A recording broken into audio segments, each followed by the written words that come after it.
register. There are different types of registers and different types of data are stored in the different types of registers. Okay, so accumulator is what? Accumulator accumulates results and data to the operator which is to be operated upon.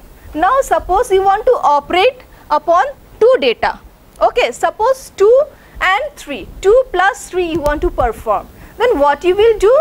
First you will input the data, first data, that is your 2, then you will be inputting the second data, that is 3. Okay, now which is to be operated upon, that data is stored in the accumulator while the operations is being performed. Okay, we are storing the data in different types of registers, but when the functions are to be performed, that time we are bringing that registers in the accumulator. Got it?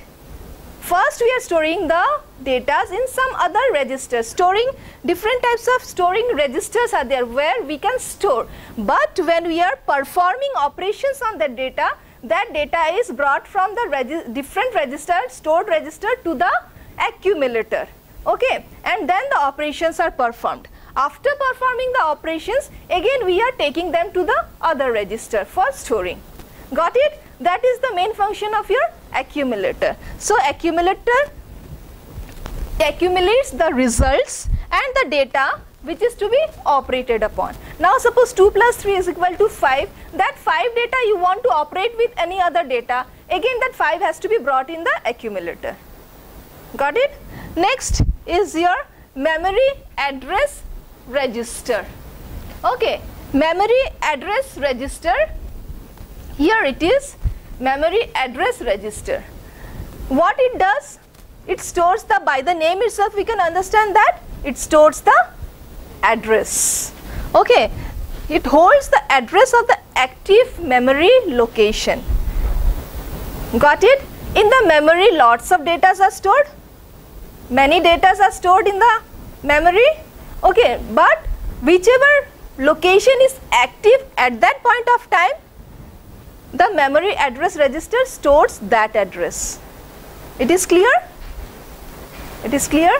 Whichever memory is a long thing where many data are stored, but at that particular point of time, whichever location is active, that address is stored in the memory address register.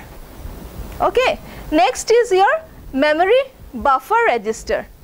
Yes? Yes, okay. Suppose this is your memory. Okay, in the memory data are stored, many data are stored in the memory, and how we will call these locations. Like suppose when you stay in a city, your house has got a number, your street has got a number. How do I call you? Like a person staying in this area, this street number, this house number, like that way we address you. Same way in the memory location there are different addresses. How do I call that? Where 2 is stored? 2 is stored in the location of suppose 0001. This is the 0001 is the address of that location. Okay, so memory address register stores that address, not the data. This is the address, and in this address this data is residing. It is clear? So memory address register holds this address. Now in this address what is there? What is the data in this address? That is held by the memory. It holds the information on its way to and from the memory. That buffer register holds the information. Got it? Address register holds the address, buffer register holds the data. Clear? Next is your program counter. It holds the address of the next instruction which is to be executed. Now instructions means what? The commands which we are giving. A computer, it has to be given some instructions so that it can perform some operation.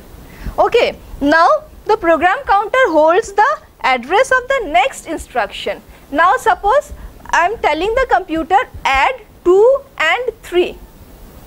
Okay. So whichever instruction, now suppose add instruction is going on. Now first of all we have to input the datas. Okay, suppose data is being inputted, after that next instruction will be what? Adding. Okay, so program counter will hold the next instruction, that is add. When the datas are being inputted, program counter will hold add. Got it? The instruction which is being performed, that is not there in the program counter. The instruction which is going to come next, that is there in the program counter. At this particular moment of time, whatever instruction is being performed, that is not there in the program counter. Which is going to happen next, that instruction resides in the program counter. Program control, program counter, program control, it's the same thing. Clear? Next is instruction register. Now the instruction which is going on at this time, where it will be? It will be in the instruction register. It holds an instruction which is being executed. At this moment which is executed, that is residing in the instruction register, which is going to come next, that is residing in the program counter. Got it? So program counter holds the next instruction which is to be executed, and IR, that is instruction register, holds the instruction which is executing. It is clear? So these are the different kinds of registers: memory buffer, input output, general purpose. Now general purpose registers are what? General purpose registers are that registers where when data are inputted or data will be outputted, that time they are stored in the general purpose register. Now suppose the same example 2 and 3, first of all when they will be inputted, they will be stored in the general purpose register. From that general purpose register they will be going to the accumulator, and after performing again they will be coming to the general purpose registers, and then they will be outputted and displayed. Okay. Now the CPU has got this, all registers are there in the control unit. This is the ALU has also got some registers. Which type of registers are there in the ALU? What is the function of ALU? Arithmetic and logical operations. That means it performs all the arithmetical and logical operations. So obviously accumulator will be a part of that, because the data stored in the accumulator, that data are being operated upon. Okay, so that is why accumulator register is a part of the ALU. Okay. Now next we will be studying about the different memories, that is RAM, ROM, cache memory. See, RAM and ROM, all of you know what is RAM, ROM. RAM is what? Random access memory. Okay, that means now random access, what do you mean by this? Random access, randomly we can access. Which data we can randomly access? Okay, one type of data is there which we can access sequentially, like your audio cassettes. I don't know whether you have seen that or not. Audio cassettes. In that we take the data, or we access the data in a sequential order. One will come, after that 2 will come. Directly we cannot go to the fifth location. Okay, that is called as serial, or we call it as sequential. And random is what? Like suppose your CD, you want to hear to the 5th song, directly you can jump to the 5th song. Okay, no need to go through 1, 2, 3, 4 and 5. Okay, so randomly we can move here and there, that is your random access. So RAM, that is random access memory, which is your primary memory, that is volatile. You know the term volatile? What does this mean, volatile? Volatile means temporary. Yes, volatile means temporary, means as long as the power is there, data will be stored. As power goes off, data will be lost. That is your random access memory is volatile. Next is ROM. ROM is read-only memory, which you can read, you cannot write into that. Okay, read-only memory means what? You can read, not write. There are different types of ROM available.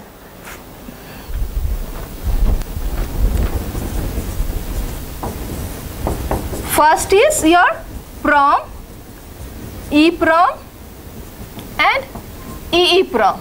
PROM is what? Programmable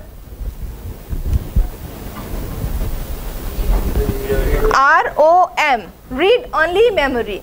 Programmable read-only memory. Generally ROM, what happens? The programs are already stored in it. We can only read the programs in the ROM. Okay, but programmable ROM comes blank. Okay, users can make their own data. Users can write their own data into the PROM, and after that it becomes a ROM. It works like a ROM. Means once only you can write into that. Once program can be written on that, and after that it works like a simple ROM. Okay, that means you can afterwards only read from that.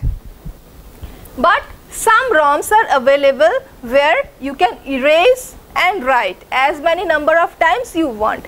That is your EPROM. Okay, erasable, programmable, read-only memory. What happens in that? A glass window is there